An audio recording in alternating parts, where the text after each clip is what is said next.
ये दुनिया रहस्यों से घिरी हुई है। बहुत सी अफवाहों के साथ कई ऐसी सच्ची घटनाएं भी हैं जिन पर यकीन कर पाना मुश्किल होता है। आज की कहानी कुछ ऐसी ही है। वैसे तो ये कहानी आप लोगों में से बहुत लोगों ने सुनी होगी, क्योंकि दुनिया में जब भी किसी रहस्यमयी घटना की बात होती है तो इस कहानी की चर्चा जरूर होती है। अगर आप लोगों ने इस कहानी को पहले सुना है या आपके लिए ये नई कहानी है, कमेंट सेक्शन में ज़रूर बताइएगा। यह कहानी आज से लगभग 66 साल पहले जापान एयरपोर्ट की है। 1954 में टोक्यो के हेनेडा एयरपोर्ट पर एक यात्री उतरता है। अन्य यात्रियों की तरह वह भी चेकआउट काउंटर की तरफ बढ़ता है। उसका पासपोर्ट वेरिफिकेशन के लिए लिया जाता है।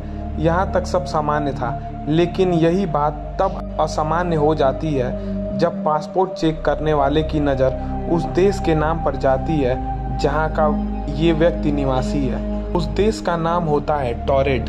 इस देश के बारे में वहाँ मौजूद किसी भी कस्टम अधिकारी ने कभी नहीं सुना।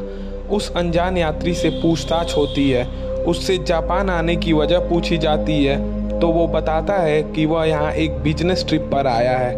उसके अनुसार उसका ये देश फ्रांस और स्पेन के मध्य कहीं स्थित है।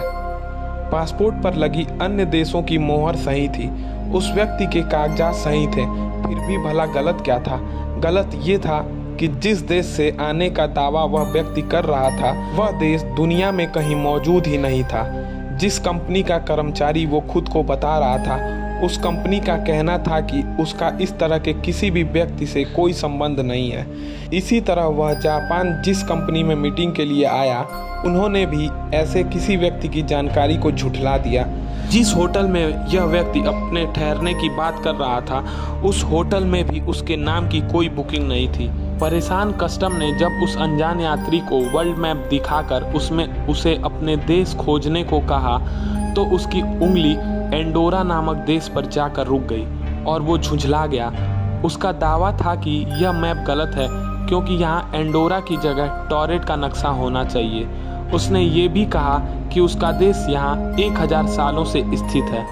उस यात्री की हर बात कस्टम अधिकारियों को उलझा रही थी, लेकिन उसके दस्तावेज फर्जी नहीं लग रहे थे। और तो और उसके पासपोर्ट पर इससे पूर्व टोक्यो की कई यात्राओं की मोहर लगी हुई थी।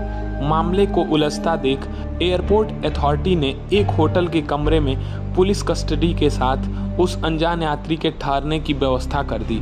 उन्हें लगा इससे उन्हें इस रहस्यमयी शख्स के बारे में गहराई से जानने का समय मिलेगा। मगर हर किसी की आंखें फटी की फटी तब रह गई जब अगली सुबह वह शख्स उस बंद कमरे के अंदर से ही ना जाने कहां गायब हो गया। इतना ही नहीं, बल्कि जो दस्तावेज पुलिस ने उससे बरामद किए थे वे सब भी गायब थे।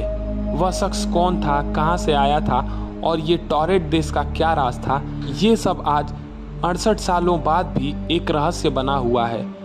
कई रिपोर्ट्स में ये बात भी कही गई कि वो शख्स टाइम ट्रेवलर था जो गलती से इस समय में आ गया था।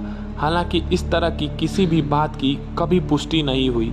आपको इस रहस्य के पीछे का क्या कारण लगता है, कमेंट सेक्शन में ज़रूर बताइएगा।